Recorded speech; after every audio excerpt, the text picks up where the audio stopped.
ओम राधे राधे। तो स्वामी जी ने बताया विद्या और धर्म के प्रचार का अधिकार ब्राह्मण को दे देना चाहिए, क्योंकि वे पूर्ण विद्यावान और धार्मिक होने से उस काम को यथायोग्य कर सकते हैं और सबको अपने वर्णों का अधिकार राजा अथवा सभी जनों का काम है। तो आगे बता रहे हैं स्वामी जी विवाह के लक्षण। विवाह 8 प्रकार का होता है। 1 ब्रह्मा, दूसरा देव, तीसरा आर्य आरस, चौथा प्रजापत्य, 5वां आशुर, 6ठा गांधर्व, 7वां राक्षस, 8वां पैशाच। तो विवाह के ये 8 प्रकार बताए। इन विवाहों की यह व्यवस्था है कि वर कन्या दोनों यथावत ब्रह्मचर्य से पूर्ण विद्वान, धार्मिक और सुशील हों। उनका परस्पर प्रसन्नता से विवाह होना ब्रह्मा विवाह कहलाता है। विस्तृत यज्ञ करने से ऋत्विक कर्म करते हुए जमाता को अलंकृत युक्त कन्या देना देव। वर से कुछ लेके विवाह होना आरस। दोनों का विवाह धर्म की वृद्धि के अर्थ होना प्रजापत्य। वर और कन्या को कुछ दे के विवाह आशुर। अनियम समय किसी कारण से वर कन्या का इच्छापूर्वक परस्पर सहयोग होना गांधर्व।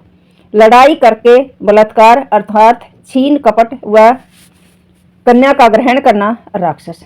शयन व मद्य आदि पी हुई पागल कन्या से बलात्कार संयोग करना पिशाच। तो ये 8 प्रकार बताए। इन सब विवाहों में ब्रह्मा विवाह सर्वोत्कृष्ट, देव मध्यम, इन सब में ब्रह्मा विवाह सबसे उत्तम, देव मध्यम, आरस असुर और गांधर्व निष्कृष्ट, राक्षस अधम और पैशाच महाभ्रष्ट। इसलिए यही निश्चय रखना चाहिए कि कन्या और वर का विवाह के पूर्व एकांत में मेल न होना चाहिए, क्योंकि युवा अवस्था में स्त्री पुरुष का एकांतवास दूषण कारक है। परंतु जब कन्या व वर के विवाह का समय हो, अर्थात जब तक 1 वर्ष व 6 महीने ब्रह्मचर्य आश्रम और विद्या पूरी होने में शेष रहे, तब उन कन्या और कुमारों को का प्रतिबिंब अर्थात जिसको फोटोग्राफ कहते हैं अथवा प्रतिकृति उतार के वही फोटो उतार के कन्याओं की अध्यापिकाओं के पास, कुमारों के अध्यापकों के पास कन्याओं की फोटो भेज दे। जिस का रूप मिल जाए उसके इतिहास अर्थात जन्म से लेके उस दिन पर्यंत जन्म चरित्र का पुस्तक हो, उसको अध्यापक लोग मंगवा कर देखें। जब दोनों के गुण कर्म स्वभाव सदृश्य हों, एक समान हो, तब जिस के साथ जिसका विवाह होना योग्य समझे उस पुरुष और कन्या का प्रतिबिंब यानी कि फोटो और इतिहास कन्या और वर के हाथ में दे दें और कहें कि इसमें जो तुम्हारा अभिप्राय हो सो हमको विदित कर देना, बता देना। जब उन दोनों का निश्चय परस्पर विवाह करने का हो जाए, तब उन दोनों का समावर्तन एक ही समय में हो जाए। जो वे दोनों अध्यापकों के सामने विवाह करना चाहें तो वहां नहीं, तो कन्या के माता पिता के घर में विवाह होना योग्य है।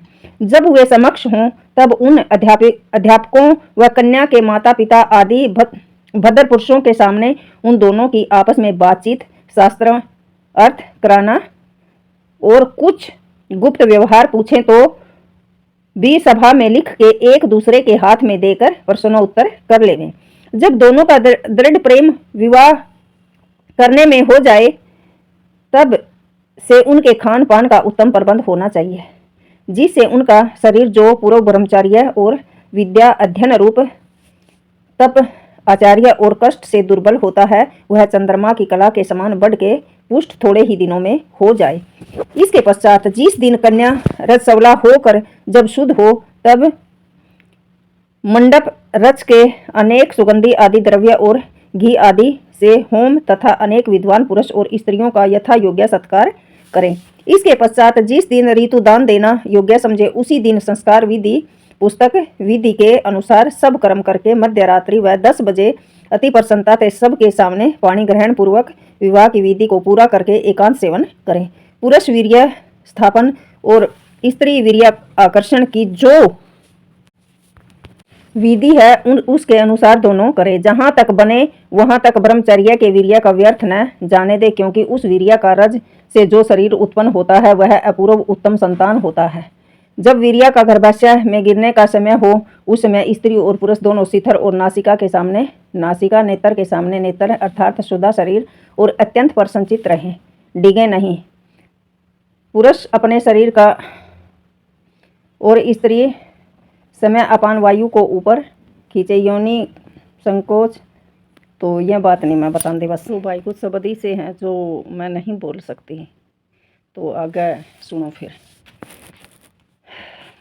गर्भ स्थिति होने का परिज्ञान विदुषी स्त्री को तो उसी समय हो जाता है, परंतु इसका निश्चय 1 मास के पश्चात रसवला न होने पर सबको हो जाता है। सौंठ, केसर, अश्वगंध, छोटी इलायची और सालम मिश्री डाल के गर्म करके जो प्रथम ही रखा हुआ ठंडा दूध है, जो पहले ही घर में ठंडा दूध है, उसकी यथारुचि दोनों पी के अलग अलग अपनी अपनी शैया में शयन करे। यह विधि जब गर्भधान क्रिया करे तब करना उचित है। जब महीने भर में रसवला न होने से गर्भ स्थिति का निश्चय हो जाए तब से 1 वर्ष पर्यंत स्त्री पुरुष का समागम कभी नहीं होना चाहिए, क्योंकि ऐसा न होने से संतान उत्तम और पुण्य संतान भी वैसा ही होता है। अन्यथा वीर्य व्यर्थ जाता, दोनों की आयु घट जाती है और अनेक प्रकार के रोग होते हैं। परंतु उसी से भाषण आदि प्रेम युक्त व्यवहार दोनों को अवश्य रखना चाहिए, आपस में बातचीत करते रहना चाहिए। पुरुष वीर्य की स्थिति और स्त्री गर्भ की रक्षा, भोजन छादन इस प्रकार का करें जिससे पुरुष का वीर्य स्वप्न में भी नष्ट न हो और गर्भ में बालक का शरीर अति उत्तम रूप, पुष्टि, बल, पराक्रम युक्त होकर 10वें महीने में जन्म हो। विशेष उसकी रक्षा 4थे महीने से और अति विशेष 8वें महीने में से आगे करनी चाहिए। कभी गर्भवती स्त्री रेचक, रुक्ष, मादक द्रव्य, बुद्धि और बलनाशक पदार्थों के भोजन आदि का सेवन न करे, किंतु दूध, घी, उत्तम चावल, गेहूँ, मूंग, उड़द आदि अन्नपान और देश काल का भी सेवन युक्त पूर्वक करें। गर्भ में 2 संस्कार, एक 4थे महीने पुष्वन और दूसरा 8वें महीने में सीमांतोन्नयन विधि के अनुकूल करें। जब संतान का जन्म हो तब स्त्री और लड़के के शरीर की रक्षा बहुत सावधानी से करें, अर्थात सुष्टिपाक अथवा सौभाग्य सुष्टिपाक प्रथम ही बनवाकर रखें। उसी समय सुगंधि युक्त उष्ण जल जो कि कभी उष्ण हो रहा हो उसी से स्त्री स्नान करे और बालक को भी स्नान करावें। तत्पश्चात नाड़ी छेदन, बालक की नाभि की जड़ में एक कोमल सूत से बांध 4 अंगुल छोड़ के ऊपर से काट डालें। उसको ऐसा बांधे कि जिससे शरीर से रुधिर का एक भी बूंद न बाहर आ पावे। पश्चात ओरनाल कह रहे हैं, ओरनाल भाई उसमें तो एक भी खून की बूंद बाहर न पड़े। तत्पश्चात उस स्थान को शुद्ध करके उसके द्वार के भीतर सुगंधि युक्त घी का होम करें। तत्पश्चात संतान के कान में पिता वेद सीति अर्थात तेरा नाम वेद है सुनाकर घी और शहद से को लेकर सोने की सलाखा से जी पर ओम अक्षर लिखकर मधु और घी को उसी सलाखा से चटावें। ओम। तो स्वामी जी ने बातों बहुत सुंदर सुंदर बताई हैं भाई। गर्भ अवस्था से लेकर जब तक बच्चा पैदा हो, एक एक बात भी बहुत समझने की है।